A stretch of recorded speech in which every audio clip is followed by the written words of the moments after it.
बैठी बैठी बैठी बैठी बैठी बैठी। ढेला बाबा की जय बोलो। आजा बिटिया आजा आजा तेरी बाबा के अपन हाथ दिखा दे आजा।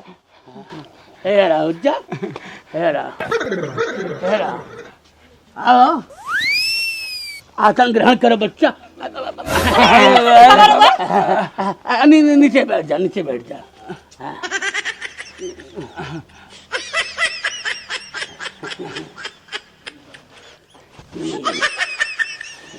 भाग एकर बड़ा कमजोर बा। कमजोर बच्चा घोर अनर्थ, इसको अखंड विधवा का वरदान प्राप्त है। अरे बाप रे जेकरे घरे जाई वो आदमी अखड़े रे जमाने में उलट जाई। बच्चा तू कबो जिंदगी में सुहागिन ना रहबू।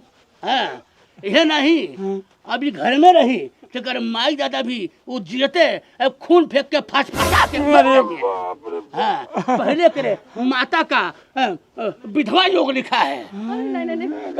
कोनो उपाय बताई बाबा। उपाय हाँ